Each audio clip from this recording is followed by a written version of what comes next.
And what we're hoping to achieve today, or want to achieve today, is kind of walk you through the process, pre-award, post-award, and also ways to address when you have that opportunity to capitalize on technologies, our tech transfer and commercialization office. So appreciate you being here. Hope you find it to be beneficial. Starting off with the mission of the Office of Research Assurance and Sponsored Programs, the main thing is to help the university, the researchers, to secure extramural funds. That's the driving force for our research program, to help you to be able to secure those extra funds, seek out the opportunities, get quality, competitive proposals prepared, get them submitted on time, and being successful and receiving that wonderful notice of award that you've been funded.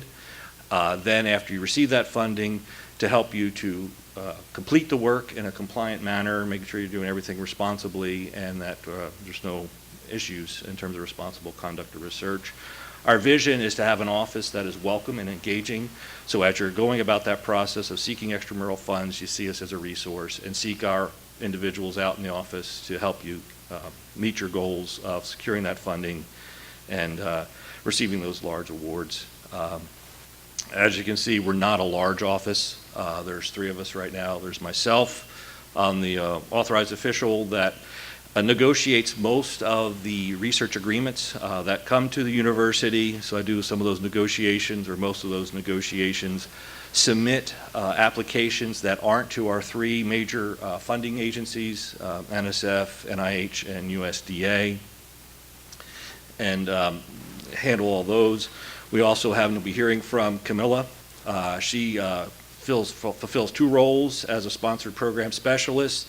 She assists ORISP in making the submissions to our 3 major government agencies, USDA, NIH, and NSF. Then also a big part of her talents is helping faculty members and researchers to seek extramural funding, to build a relationship with either private entities for private partnerships with the university or with the federal agencies, helping to seek the most appropriate program, get to know that program officer that's worked with that directorate or that program, so they can find their home and submit competitive proposals. And then also Jane is the program assistant for our office. She's the individual that really helps us to stay on track and to communicate amongst ourselves so we don't miss a submission deadline, in communicating with the other support units in the university, post-award, and so forth, to make sure that we can serve our researchers well. And she also provides technical support for some of our platforms. The online routing form, which we'll talk about today, InfoReady, which is our online platform for internal competitions and limited submissions, and then also SPIN, which is an application if you went to orientation, new faculty orientation that we have to help you find sponsors or opportunities for funding. So she's kind of the hub that really keeps us coordinated and working well, often a good person to start with if you have a question, helping to get to the right place. So we're focusing on grants or sponsored projects. They're generally where there's an external entity that wants to provide financial support to the institution. Quite often there's the misconception that they're giving the award to a researcher. No, the award is coming to the institution for a plan of work, or for sometimes it's a product, sometimes it's the product being a report, or developing a educational program. All those things are sponsored projects. Generally, they do not provide 100% of the support for that project. Even the sponsors think they're paying the whole freight, but generally they are not. It's quite often requires some cost share by the university, state of South Dakota, to complete those projects. So we always have investments in all the things that we do. It's not fully supported by sponsors in most cases. And with those agreements or those grants, there's always conditions. They usually give you a period of time to get that done, a certain amount of money. If you don't use those funds, quite a few of them, especially federal agencies, you have to return any unused funds back to them. Now, we do encounter the great opportunity where there is an external entity that wants to give us an unrestricted gift. We'll always work with researchers if they have that opportunity. It's always best to do the unrestricted gifts through the foundation, but sometimes they do come in through our office. If we do identify them as being an unrestricted gift, we'll work with the researcher and the unit to see if they want to move that to the foundation and have it administered there. We can administer it as a restricted fund, but realize once we do accept it into a restricted fund, you got to treat it as if it was kind of a grant. We follow all those restrictions. And Jill, she's talking about post-award, she'll talk about that. So it doesn't mean, if it is a gift, and it truly is a gift, there's no conditions on it.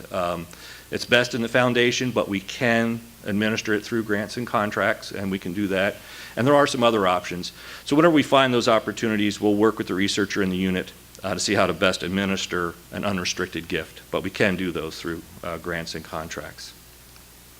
Now, I've introduced the grant lifecycle, and many of you have seen this in new faculty orientation, where it all starts with the research idea that a researcher or a research team comes up with, and then that opportunity to find a sponsor to support that research, the development of an application package that's submitted to secure that funding, and then there's one key step that we're going to talk about, or at least my part of the presentation, is that institutional approval. How do we get that application package approved so that it can be submitted to the sponsor? And then there's that period of time that sometimes can seem to be real long between the submission of the application and receiving that notice of award that your application has been selected for funding. Congratulations. And then with that comes all the terms and conditions, and that's a big part of my responsibility, to review those terms and conditions, make sure it's something that the university can accept in taking on that project, and then we hand off all that paperwork to post-award grants and contracts. And we'll go through the process of setting up the accounts, the funds that allow you to expend those resources to do the work, complete whatever was specified in the application that you're going to do, be it specific research with objectives and your report on achieving those objectives, or why you did not. And of course, always there's more work to be done setting up for that next application, or if you were to produce a certain set of data to turn over to the sponsor. Get all that completed, submit your final report, final expense report, and close out those funds, and then start that cycle over again. And hopefully, if you're a successful researcher, you've got applications in the various stages of this life cycle throughout your career. But as I stated, my focus this morning is to look at the process of getting institutional approval. It's necessary because everything we do, we have to report to the Board of Regents. And this is our process for collecting that information about the projects, the extramural research or projects that we're doing here at the university, reporting that to the Board of Regents, and then also creating a data set for ourselves to know what we're doing, who we're working with, and help us to do some strategic planning for the future. So it's an opportunity to collect pertinent information that we need to know, make sure it's something that the university wants to engage in and the work that we want to do, and then also complete that reporting requirement to the Board of Regents. It is our policy that all applications for extramural funds do need to be routed for approval. Sometimes we encounter situations that, well, this is a contract, it's not a grant. Anything that you're doing that involves extramural support needs to be routed and approved and reported to the Board of Regents. We encourage that you leave yourself ample time, especially if there's a submission deadline, that you initiate that routing process 7 days before any deadline, so it can make it through all the steps. You can achieve that institutional approval before that submission deadline. And key thing, make sure that you have all applications institutionally approved before you submit. Later on, I get to the point where it is policy of SDSU that if the sponsor allows, as a project director or principal investigator, you can submit that application to the sponsor. That's fine. Just don't submit it until you've completed the routing process and you've gotten an email saying it's been institutionally approved. We don't want to decline a fantastic application because for some reason it wasn't institutionally approved and there's something in there that we could have negotiated out but didn't have that opportunity on the front end. There's always the question about pre-proposals. In general, pre-proposals or pre-applications do not need to be routed. But there is a caveat. Sometimes sponsors call it a pre-proposal, but if they request a detailed budget, please route for approval. And when I say detailed budget, if they're looking for just total project costs in your pre-proposal, you're okay to go forward with that pre-proposal and not route it. But as soon as they start asking details, especially on the direct costs, you know, personnel time, supplies, things of that nature, that's getting detailed enough that that would need to be routed for institutional approval before you submit. So in general, pre-proposals do not need to be routed, but if they request budget detail, please route before you submit. Now, walking you through the routing process, just to get you familiar with it so it isn't as much of an onerous task when you get to doing your first one. Hopefully, maybe some of you have already completed your first routing, but may have questions about it. You can access it through Inside State on the Research tab. There's the routing form, but then we'll also have the opportunity to get to info ready for limited submissions, and then also for, I can't see the lines through it, but for SPIN, to access SPIN through the page. The opening page for the routing form, key points for section 1, this is where we're getting information on the researcher. There is information, as I said, Jane provides a lot of the support for the routing form. If it's not cooperating for you, give Jane a call. Quite often she can convince it to work for you. If not, she has connections with OIT to help get it to work. And then also on here is the link to the budget form. There it is. We'll talk about that later, but you can get a link to our budget form, which you'll need to attach as part of the routing process. But here's where you put your information as the principal investigator or a project director. We have the routing form designed so it's all fillable fields or drop-down menus, and you get the opportunity to put in, as you log in, it'll recognize you as who you are, and then you identify where your college is, where your department is, and it also then automatically lets you know who your grant specialist is or grant coordinator that works with you. An important person to get to know to help you in your grantsmanship. The second part is the project information.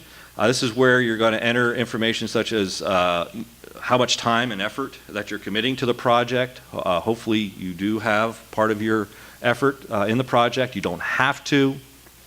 A title, we realize that the title will morph with time and it may have some changes between routing and when it's finally submitted. That's fine. Just as close to the title that you believe that it will be. We'll be able to work around that. And then a good description of the project. This is what we share with the Board of Regents if they ask about what you're doing or what this project's about. Also, it's the main source that we use when you get that notice of award, and we let people know about what's being funded at SDSU, and people ask, well, what is that project? This is the description we go to. So try to make as best description as you can and something that you would like to see publicly when this application is funded. And then the project type, is it research or is it public service or is it instructional development? The submission deadline, be accurate on that. That's not when you'd like to submit, it's the actual deadline for that application, because we do track that, and we'll call you if we know that you got a submission today and we haven't seen that packet. And it's always disheartening when we've planned and organized to make sure we can make that submission and say, oh, well, I wanted to make it today. It's not really due till next week. That was just my deadline. Please put in the correct one. Who the sponsor is, how it's going in. Most times it's all online systems, be it Assist or Workspace or something like that, but we still have the unique ones where they want it to be mailed. I remember the days when I started this deal. You'd have to mail 12 hard copies. It was just about a month ago, there was an application where we had to mail 6 hard copies. So be sure and fill in the submission information in this box, because we're up against a deadline. It's good to know where to go to get the information where we actually have to mail the stuff and to who, so we don't miss that deadline. And then just the nature of the project. Is SDSU the sole recipient and sole entity working on this project? Are we a prime, a lead on a multifaceted project where there'll be subrecipients that we will have to make subawards to those collaborators? Or are we the subrecipient? There's another institution that's the prime, and we're collaborating with them, and we're going to be receiving a subaward from them for us to do the work. And then there's an opportunity if you're part or affiliated with a research center at SDSU that often impacts recovered F&A. there's a drop-down menu. You know if you're part of a center, and this is where you declare that, yes, I'm part of a center, and this project is a center project. The next section is key project personnel. This, of course, the project principal investigator, the project director is part of key project personnel, but it's also anybody else that has a significant input on the direction of this project. They would be listed in key project personnel. They must have effort committed to the project, and that effort will be tracked as part of the project. And keep in mind, whenever you do a no-cost extension, the effort, not only for the project director, but for all key project personnel, are forwarded with that extension. So when you're filling out section 3, key project personnel, again, it's a drop-down fill-in boxes, but as you're saving each one of these, it's creating this table listing the key project personnel for the project. And then also on this part, this section is where you put in the period of performance.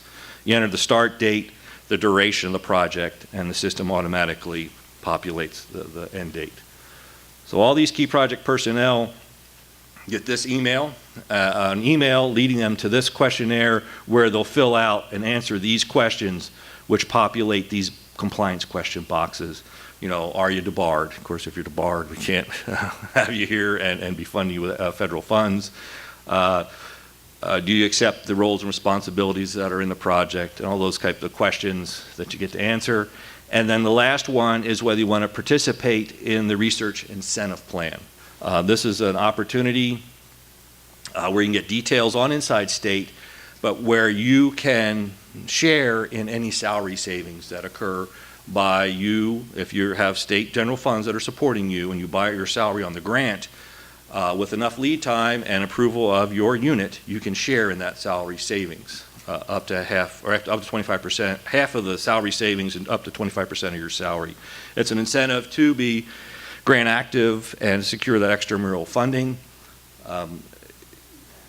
Just, you know, your eligibility questions and things like that are part of the routing form to see if you qualify.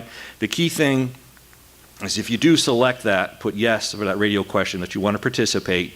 Then there's questions they ask about the amount of F&A that's recovered, do you have your salary included, those type of questions to make sure that this application qualifies. It's not the actual approval or the actual process to get the payment. You still have to work with your unit to get that payment after the project's done or each year as things go through. This is just saying that it's qualified.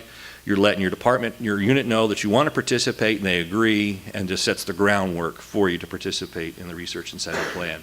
Go online, look at the details of it. If you got questions, don't hesitate to call and visit with me or Dr. Scholl about the program. The next section is the budget section. Of course, there's where you're going to put in the direct costs, indirect costs. This is where I put it out, that link to the budget sheet where you'll put in your detailed budget sheet. Of course, your budget justification. These are all opportunities for you to upload the files.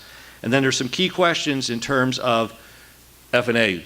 Does the sponsor limit F&A? We need to know that on the front end. That'll impact the budget. And then is there any cost sharing, either mandatory or voluntary, that we're wanting to provide? If you answer yes to either one of those cost share or match questions, you'll get this table will show, and this is where you'll detail how we're going to achieve that cost share or that match. Is it going to be uncharged effort to the project? Is it cash, program income? How are we going to achieve that cost share? And of course, we love it when it's third-party cost share. There's another entity that's going to provide the cost share for this application. And then there is a question, is program income involved? A yes/no question. Program income, and Jill can give you more details on that, but as you're going through the process of this project, will outside entities be providing funding to SDSU through registration fees, through products that they're buying, and that requires a lot of separate accounting. So we need to know on the front end, will program income be involved? Sometimes it just happens, and then we got to deal with it and do a lot of backpedaling, but it's better to know in advance. Section 5 is detailing all the external collaborators that'll be working with you on the project. We do have a required questionnaire, so as you list each collaborator that you'll be working with, you need to complete this questionnaire to determine as to whether they're a subrecipient That's an individual that has input on the direction of the project, or are they a contractor vendor, just somebody you're going to engage with to give you something to work on the project. So you work through that form, determine as to whether they're a subrecipient or a vendor, make the correct selection on the radio button, save it, and then we have all of your outside entities built and listed in the table with the supporting form. This is a federal requirement that we have that information at proposal time. And then also an opportunity, if they are a subrecipient, to upload all their subrecipient documents, their budget justification, and their statement of work. At the end here is just the compliant question checklist. This provides a lot of information to Diane, our research integrity officer, as to whether there's animal subjects, human subjects.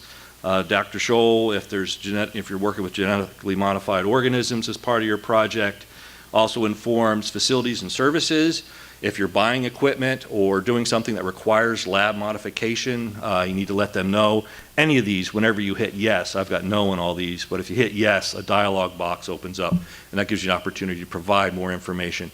This doesn't hold up the approval of the process. It just keeps everybody informed so that when this award does arrive, we're ready for it and we can go forward to get the work done. Don't want to delay getting to work. So you complete those compliance questions. You can submit at that time. If there are sections that you weren't sure of and you didn't complete, you do have the opportunity to just save the routing form. Don't close it, because if you close without saving it, you've lost all your work. So you save it and it'll send you an email, a link to get back to it, to complete it. And this is what the link looks like. If you hit save, you just have a link to go back so you can complete the form. Once you do submit, you do get a submission acknowledgement email. And a key part of this is it does give you a link to a routing tracking. So you can see how you're doing in the routing process and whether you need to give an email or a call to your department head or your dean because they haven't approved it. Do they have a question? Did they just miss it? What's up that they haven't moved it forward in the process? Quite often we get that. People are wondering where's their routing. If you click on that link, you can track it. You can see if your colleagues that you're collaborating with, if they've completed their key project personnel part and all that. But the key thing is, it's here in red on several emails, is once it's institutionally approved, if the sponsor allows you to submit, you may submit. We ask that you copy us on the submission or send us an emailed copy so we have it for our records. But if the sponsor allows, you're free to submit once it's been institutionally approved. And once it's been institutionally approved, you'll know it. You'll get this email telling you that it's been approved, and the key thing is you now have we call it the banner ID, but that's what tracks the application with the Board of Regents. They've been informed and everything's been approved, and we just sit back, fingers crossed, waiting for that notice that we've been awarded. And this is that statement that said if it's been institutionally approved, as the project director or PI, you may submit if the sponsor allows. We do ask that you start routing 7 days before any deadlines to give us time to get it institutionally approved so you don't miss that deadline. And if it needs to be submitted by my office, we ask that you have that packet prepared and ready for submission 72 hours or 3 days before that submission deadline, so we don't have any glitches in the system and we miss that deadline and all that work that you put in that application doesn't make it to the sponsor. Of course, congratulations, this is what we look for. You've been awarded, and especially if it is an outside entity, don't sign a return. That's my responsibility. Again, the award is coming to the institution. Even if it has your name on the signature line, please forward it to my office. We'll work with them, we'll get it changed, because you're not authorized to accept those responsibilities, and you don't want that. If it goes through SDSU, you're covered if something goes wrong because the university is that's responsible. If you sign it and take this on personally, well, number one, you can't use university resources to do the work, and you're responsible if something goes awry. So you don't want to sign. Forward it to my office, we'll get it signed and get it returned. We do have limited submission opportunities where the sponsor will only allow 1 application or 2 applications from the university. This is where we use that info-ready that I mentioned for you to access and submit your pre-proposals to be considered to be the application to go forward. It's part of the single sign-on and get to it through Inside State. You're part of the university, just click here. You've already got an account. But the first time you go in, click on your name and fill out your profile. Because sometimes there are submissions that are very specific. It's for just the College of Engineering. If you haven't identified yourself as being part of SDSU and College of Engineering, it won't let you submit because it says you don't meet the qualifications. So first time you go in, be sure and complete your profile, and then you can click on the opportunities and either submit a pre-proposal or submit an application for an internal opportunity or a regional opportunity. And this is a screen showing you filling out your profile, that you are part of South Dakota State University and that you're part of this college and department, so that there are things that are that specific, you will be eligible to submit that application. Collaborations, yes, we're getting more in that realm where collaborative science is what's being funded, whether we're the lead or a collaborator. As you're working with outside institutions, other institutions that you want to work with, sub-awards are no big deal. If you find those opportunities to collaborate, seek them, and if you need assistance, contact my office. We'll help you set up any paperwork to allow for that collaboration to happen. Quite often, it's not as much now, especially for federal applications, they don't require a letter of support or commitment from the institution, but a lot of the foundations or private entities do require those. My office can generate those. Some of the strongest ones, if they want a lot of description of how the work fits within your program and the university, you can get that drafted by yourself or by your department or with some help of your grant specialists, and then we can add our standard verbiage and get it institutionally signed, and you can forward that on. But we'll help you with those letters of commitment or support. My office also works closely with the post-award office whenever there is post-award modifications, be it grant modifications or things of that nature. And that's it.